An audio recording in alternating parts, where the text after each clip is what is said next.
everybody, it's Whitney from All the Shelves. Today I am filming my wrap up for the second half of May, from May 15th to May 31st. These are all the books that I read. I also am using a brand new lens. It's like a fancy portraiture lens. The camera has to be like way further away from me and there's no zoom, and I don't know, I'm experimenting. Let me know if you can tell some kind of a difference.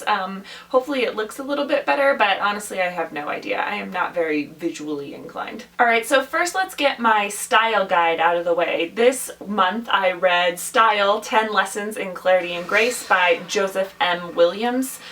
This is basically a grammar book, but unlike other grammar books, it gets into the whys and not necessarily just the hows of grammar. So it kind of talks about some of the rules that have been codified, but these are rules that are not necessarily grammatically correct and are certainly not updated.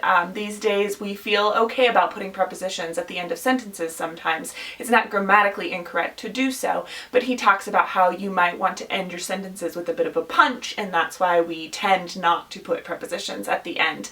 And it's little things like that about where to place certain words for emphasis and how to create style and grace through your writing, not just correct punctuation. So if you are curious about writing and especially the rhetorical effects of your writing, this is an excellent grammar guide, but honestly it's not that exciting to talk about in a video like this. It's just exciting for, you know, teacher Grammarly type people like me. Grammarly type people, that's how you know that I'm an excellent teacher. So once again, that's Style 10 Lessons in Clarity and Grace. This month I have also been reading some Shakespeare. I started with King Lear, and then I just have these kind of terrible bind-up editions, the Wordsworth editions of Shakespeare. I believe that these are just from Costco. These are the comedies here. Here are the tragedies, and then I've got one on the histories and the sonnets bundled together. So I had my own Penguin copy of King Lear, which was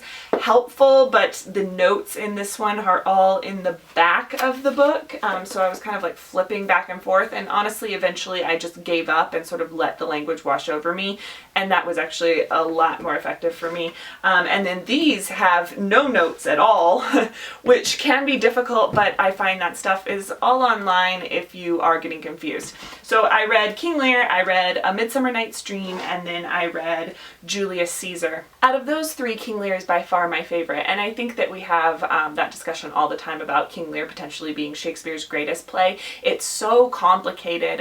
There's multiple storylines going on and multiple ages and generations to contend with, and then you've got all of these conflicts, you know, between men and women, between royalty, between bastards and legal sons, between masters and servants. There's all these dichotomies, and the cool thing about Lear is that it flips it on its head so often. What was once seen as weak and subservient becomes dominant and powerful, and it's a tragic play. It's so devastating. I watched the Ian McKellen version to go along with my reading, and then right now I'm watching the Laurence Olivier version. They're both excellent, although the Ian McKellen really brought a lot to the like psychotic scenes that Lear has in the middle of the play. I really loved that. Midsummer Night's Dream, on the other hand, on this reading I was kind of less impressed with it than I used to be, which is a dumb thing to say. It's still Shakespeare, it's still amazing, but I actually studied Midsummer Night's Dream in elementary school, and upon rereading I find that so funny and such a good example of kind of what's wrong with the American education system, that an elementary school teacher saw this play and was like, oh yeah, fairies and confused identities and marriages, and that'll be nice for kids, right? No,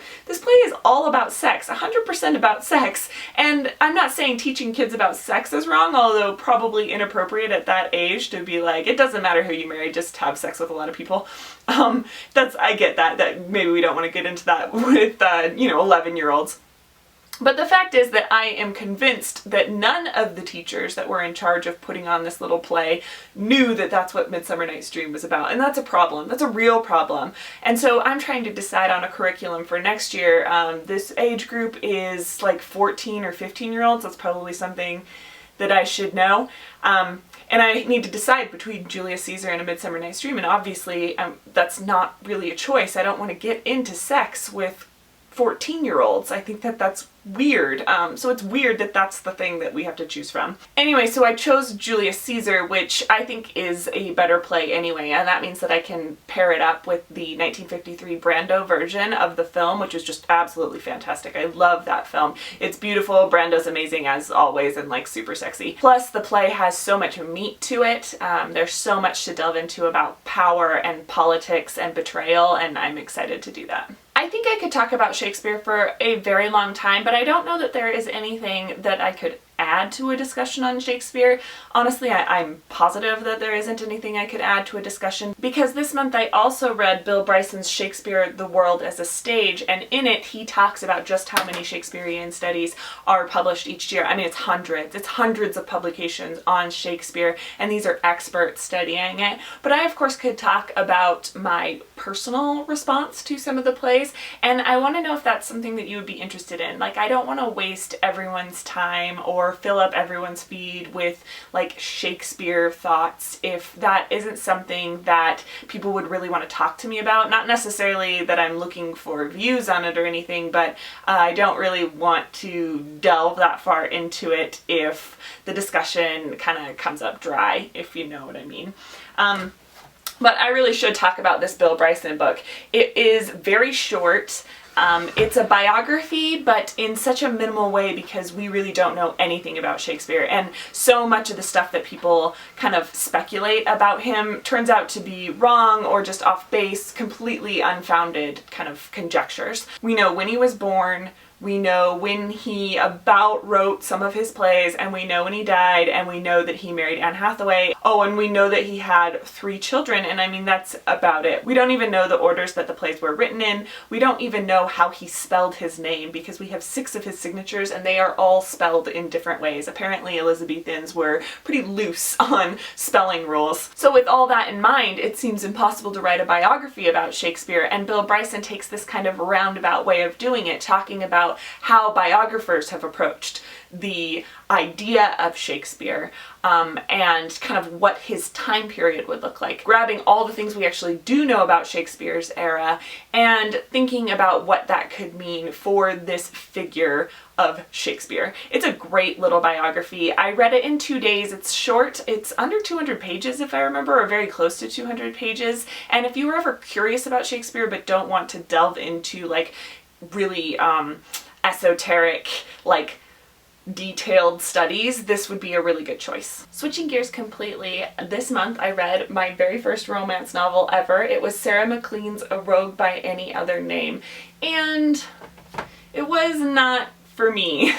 I don't mean to disparage romance completely. I think that there's a place for it. I think just because romance novels are mostly read by women doesn't mean that it is a lesser genre than sci-fi or horror, but the conventions of this drama just aren't really something that interests me. This book is like full of sex. As I was reading it, I would be blushing even though I was alone, and like I can seriously feel my face blushing now, like I am some kind of Puritan. I don't know what it is, but it really kind of embarrassed me to be reading it, maybe because not only is there like a whole lot of sex in the book, which is fine and cool and really fun, obviously, but also the romantic conventions that surround the sex are just so idealistic and fantastical, that they're blatant and they show through so obviously. So, you know, it's about the bad boy and the good girl who can reform the bad boy, and it's very repetitive, I think probably because you got to get all those sex scenes in there, and it's just a kind of fantasy world that I'm not really interested in. I guess I'm just more interested in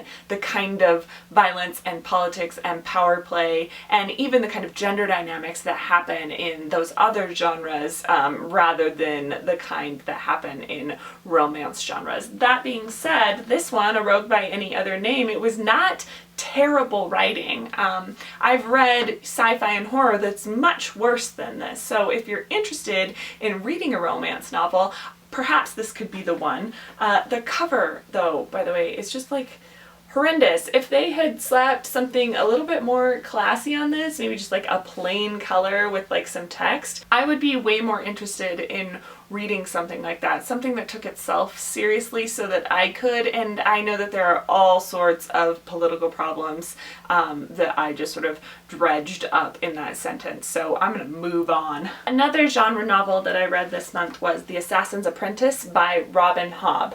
A lot of people on BookTube talk about Robin Hobb and how much they love her. Mercedes at Mercy's Bookish Musings has this backdrop where she has like a whole bunch of Robin Hobb books behind her, and they are really beautiful, unlike this just really, again, terrible cover that I was a bit embarrassed to be carrying around with me in its trade paperback form.